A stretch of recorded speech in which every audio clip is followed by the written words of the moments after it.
Thank you for joining Wars of the Rosies as we continue with part 6 of Freemasonry and Catholicism by Max Heindel. Part 6, Spiritual Alchemy.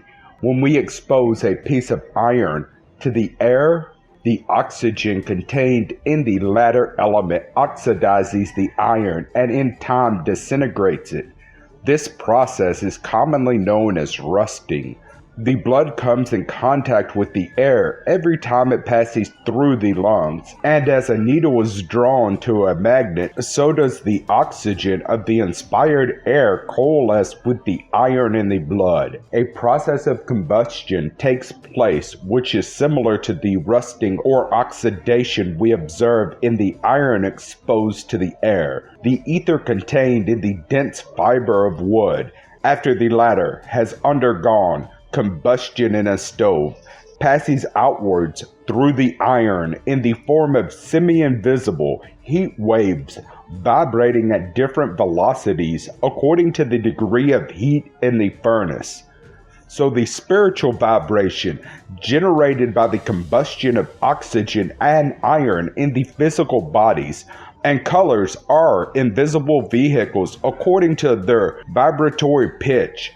Low vibrations are seen as red, the higher are yellow, and the highest blue. Experience has taught us that combustible material may be placed in a furnace and all conditions necessary to combust may be present, but that until the match is applied, the materials remain unconsumed.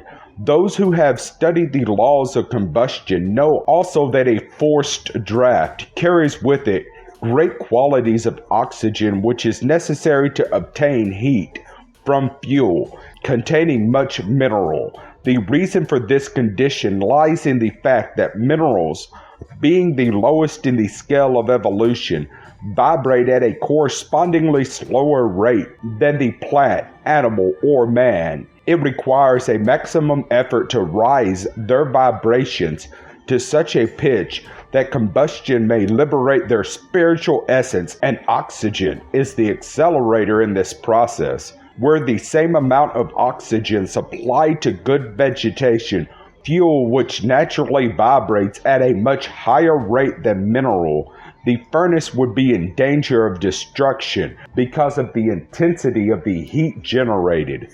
A similar process takes place within the body, which is the temple of the spirit. This is the flame which kindles the inner fire and generates the spiritual product, which passes outwards from all warm-blooded creatures as heat radiates from a stove. Cold-blooded creatures are so low in the scale of evolution that they have as yet no life within themselves, but are worked upon by the group spirit from without entirely, and it is the group spirit which generates the life-giving currents responsible for the animation in these creatures. These currents pass inwards to sustain the nascent life until it shall be able to respond and begin to send currents outwards from itself. These radiant lines of force, emanating invisibly to the physical sight from our dense bodies, are our aura, as already stated. And while the color of each individual's aura differs from that of all other individuals, there is nevertheless a basic or ground color showing its status in the scale of evolution. In the lower races, this ground color is a dull red, like the color of a slow burning fire, indicating their passionate, emotional nature. When we examine people upon a somewhat higher rung of the ladder of evolution, the basic color or vibration radiated by them is seen to be an orange hue, the yellow of intelligence mixed with the red of passion. By the spiritual alchemy unconsciously performed by them as they travel along the path of progress and learn to make their emotions subservient to mind in a measure through many experiences in the school of life, they are gradually freeing themselves from bondage to the material Lucifer spirits and the war god Jehovah, whose colors are scarlet and red, also by obeying consciously or unconsciously the unifying altruistic Christ Spirit, whose vibrations produce a yellow color, which is thus mingling with the red and will gradually obliterate it. The golden aureole, painted by the artist, gifted with spiritual sight around holy men, is a physical representation of a spiritual promise which applies to humanity as a whole, though it has only been realized by a few who are called saints. After lives of battle with their passions, after patient persistence in well-doing, high aspirations, and steadfast adherence to lofty purposes, these people have raised themselves above the red ray and are now entirely imbued with the golden Christ ray and its vibration.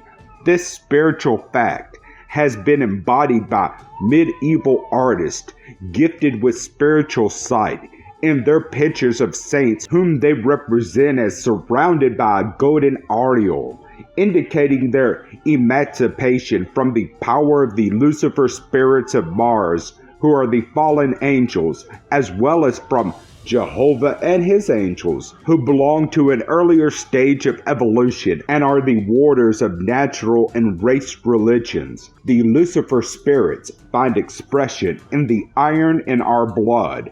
Iron is a Mars metal, difficult to start into high vibration, so difficult that it takes many lives of great effort to change the product of its combustion to the gold color, which designates the saint. When that has been achieved, the greatest feat of alchemy has been performed.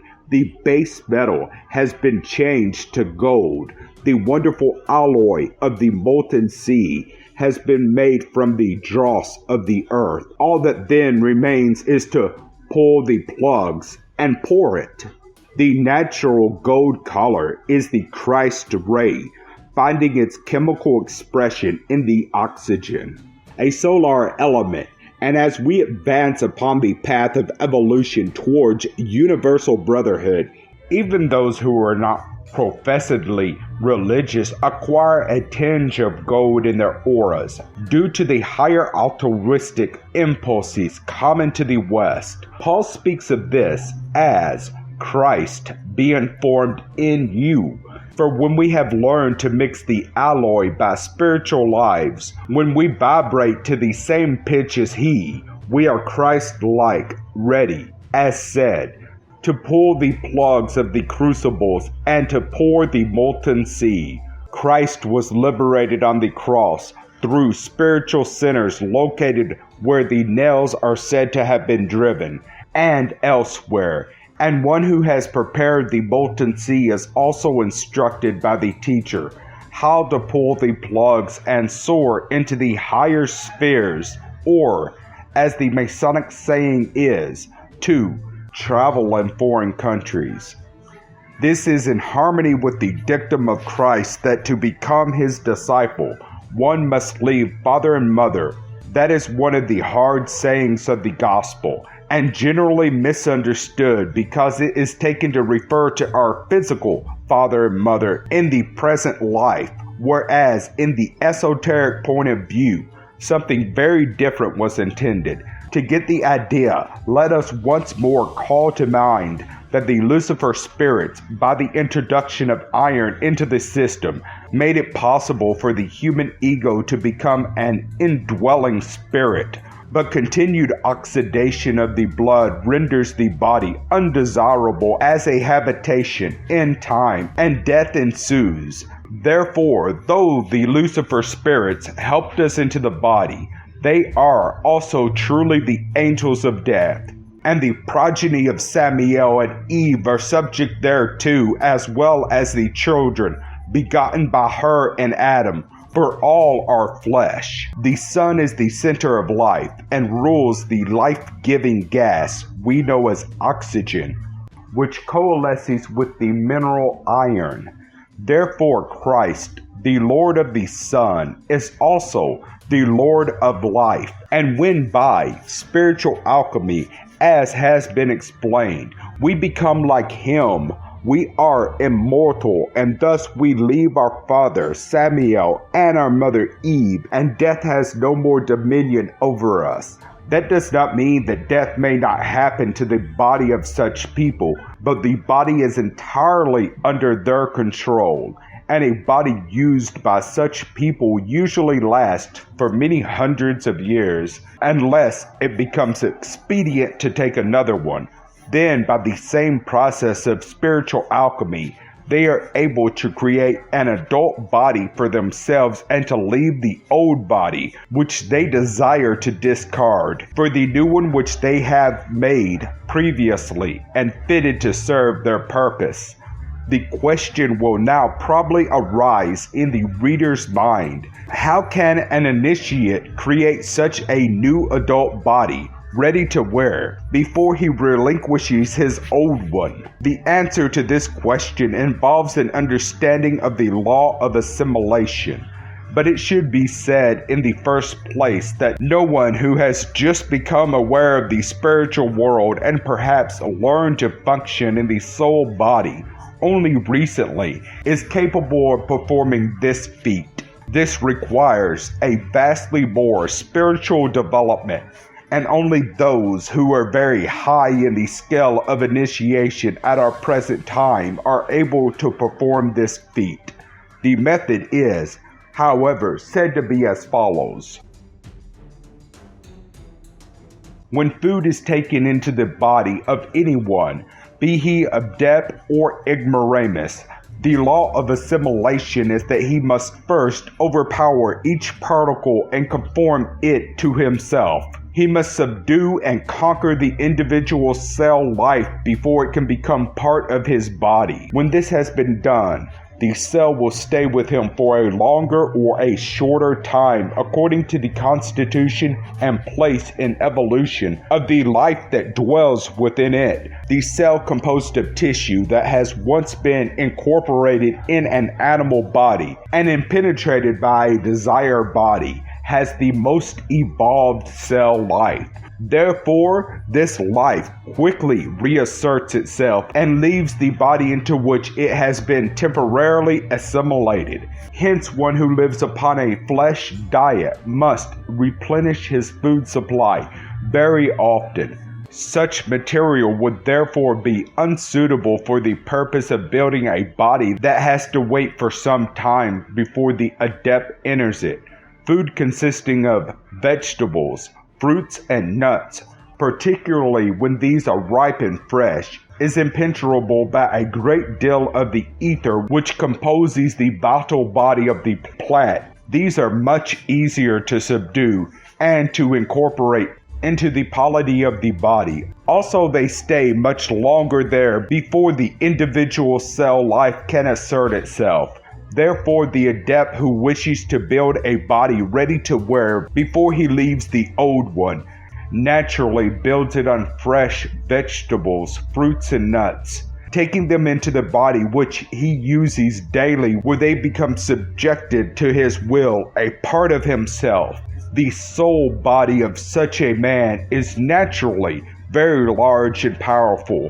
He separates a part of that and makes a mold or matrix into which he may build each day physical particles superfluous to the nourishment of the body he is using. Thus, by degrees, having assimilated a considerable surplus of new material, he may also draw upon the vehicle he is wearing for material that can be incorporated in the new body. So in the course of some time, he gradually transmutes one body into the other, and when the point is reached where emaciation of the old body would be observable to the outside world and cause comment, he would have balanced matters so that the new body is ready to wear, and he can then step out of the old into the new. But he does not do that merely for the purpose of living in the same community. It is possible for him, by reason of this great knowledge, to use the same body for many centuries in such a manner that it would still seem young, for there is no wear and tear upon it,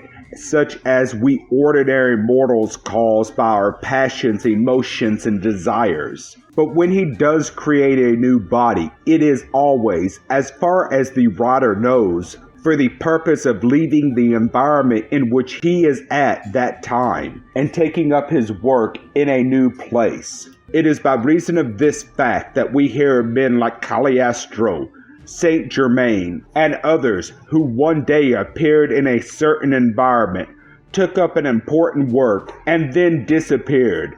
Nobody knew whence they had come and whither they had gone, but everybody that knew these people was ready to testify to their remarkable qualities, whether for the purpose of vilification or praise. This transition of the adept from the dominion of death to the realm of immortality was foreshadowed in the daring leap of Hiram Abiff, the Grand Master workman of Solomon's Temple, into the seething sea of molten metal, and his passage through the 9 arch-like strata of the earth, which formed the path of initiation.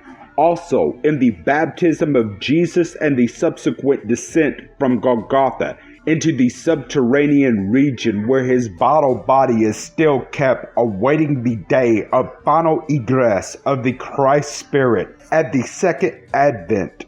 In our next chapter, we shall follow Hiram Abiff along this path of initiation to the embodiment he wore at the time of Christ's appearance upon the earth, showing where and how he received the new initiation.